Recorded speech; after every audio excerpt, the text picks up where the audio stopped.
வணக்கம். இது உங்கள் சிவி. ஸோ சொல்லாரம் எப்படி இருக்கீங்க? இப்போ பார்த்தீங்கன்னா கேஷ் பாக்ஸ். ஸோ நேற்று வரைக்கும் பார்த்தீங்கன்னா 5 லட்சத்து சில்லற தான் இருந்தது. அதுக்கப்புறம் நைட் வந்துட்டு 3 லட்ச ரூபாய்க்கு வந்துட்டு ஒரு டாஸ்க் நடந்துச்சு. அதில் பார்த்தீங்கன்னா நம்ம எக்ஸ் கண்டஸ்டன்ஸ் விஸ் இப்போ இருக்கிற கரண்ட் கண்டஸ்டன்ஸ் அந்த ஒரு போட்டி நடந்துச்சு. அதில் பார்த்தீங்கன்னா எக்ஸ் கண்டஸ்டன்ஸ் வெறித்தனமாக விளையாண்டாங்க. வெறித்தனமாக விளையாண்டு அந்த 3 லட்சத்தை அபேஸ் பண்ண ட்ரை பண்ணாங்க. அதாவது அவங்களுக்கு இல்லை, அந்த பெட்டிக்குள்ளே போகக்கூடாதுன்னு ஒரு முனைப்போடு இருந்தாங்க. விக்ரமும் ஏதோ ஒரு சித்துவெல்லாம் பண்ணார், பட் பழிக்கலை. ஸோ கடைசியில் இவங்க வந்து தோத்துட்டாங்க, சரிங்களா. ஆனால் சபரி சூப்பராக சம்பவம் பண்ணார்.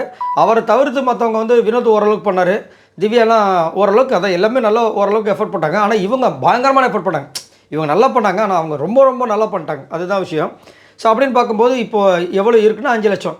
ஆனால் இன்றைக்கி வந்துட்டு கிட்டத்தட்ட நிறைய டாஸ்க்கள் நடந்திருக்கும் போல இருக்குது. அதில் வந்து 13 லட்ச ரூபா, எப்படி 13 லட்ச ரூபா வந்திருக்கும் போல இருக்குது. ஒரு வேளை அதாவது பிக் பாஸ் சொல்லும்போது தான் வந்துட்டு அந்த பணப்பீட்டுக்கிறதுக்கு தீர்மானம் பண்ணணும்னு சொல்லியிருப்பாங்கள்ல. ஸோ அதை வந்துட்டு அனௌன்ஸ் பண்ணியிருப்பாங்க போல இருக்குது. ஸோ அப்போ வந்துட்டு கானா, வினோத், சபரி, அரோரா, திவ்யா நாங்கள் இந்த பணப்பெட்டியில் கையை வைக்க போகிறது கிடையாதுன்ற மாதிரி அனௌன்ஸ் பண்ணியதாகவும் ஒரு தகவல் வருது. அதில் பார்த்தீங்கன்னா விக்ரம் வந்துட்டு நான் 18 லட்சம் வந்தால் எடுக்க போகிறேன் அப்படின்ற மாதிரி சொல்லியிருக்காப்புல. ஸோ 18 லட்சத்துக்கு எய்ம் பண்ணியிருக்காரு. ஆனால் சாண்ட்ரா வந்து ஓப்பனாக சொல்லிட்டாங்களாம், நான் எப்போ வேணாலும் எடுப்பேன் அப்படின்ற மாதிரி சொல்லியிருக்காங்களாம். ஸோ அந்த மாதிரி தகவல் வருது. ஸோ கண்டிப்பாக வந்துட்டு சாண்ட்ரா எனக்கு தெரிஞ்சு முன்னாடியே கை வைக்கிறதுக்கு வாய்ப்புகள் இருக்குது. ஏன்னா அவங்களுக்கு தெரியும் இது வந்து வெளியில் வந்து தவறாக போயிருக்கு அப்படின்ற விஷயங்கள். அதை வந்து வியானா சொல்லும்போது தெரியுது. இன்னும் ஒரு சில பேர் வந்து பேசும்போது தெரிய வருது அவங்களுக்கு. அதே மாதிரி நான் வந்து இவங்களோட டிசர்விங் அப்படிங்கும்போது சாண்ட்ராவோட எல்லாருமே வந்து சொன்னாங்க. ஸோ அப்படின்னு பார்க்கும்போது அவங்க கண்டிப்பாக ஒரு கால்குலேட் போட்டிருப்பாங்க. ஏன்னா அவங்க எல்லா பிக் பாஸையும் பார்த்தவங்க அவங்க.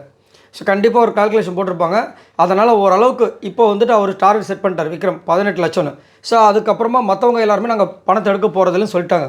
அப்படின்னு இருக்கும்போது இவங்க ஒரு அந்த 18 லட்சத்துக்கு முன்னாடி ஒரு 15 இந்த மாதிரி வரும்போது டப்புனுங்க வச்சு அதை வந்து எடுக்கிறதுக்கு வாய்ப்புகள் எக்கச்சக்கமாக இருக்குது. சாண்ட்ராவோட திட்டம் அந்த மாதிரி இருக்கலாம். அதே மாதிரி அவங்க உள்ளே வரும்போது சொல்லியிருந்தாங்க அவங்க ஃபினான்ஷியலாக பயங்கரமான ஒரு இடியில் தான் வந்தாங்க அப்படின்ட்டு.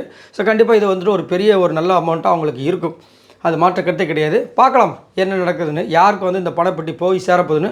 ஆனால் சாண்ட்ரா எடுத்தாங்கன்னா சரியான ஒரு ஆப்பர்ச்சுனிட்டி அவங்க யூஸ் பண்ணதாக தான் அர்த்தம். ஏன்னா ஓட்டு வேறு கம்மியாக இருக்குது. இந்த நேரத்தில் சும்மா வெளியே போகிறதுக்கு அதை எடுத்துகிட்டு போனோன்னா செம மாதம் இருக்கும். பார்க்கலாம். உங்களோட கருத்துக்களை சொல்லுங்கள். பாய் நண்பர்களே.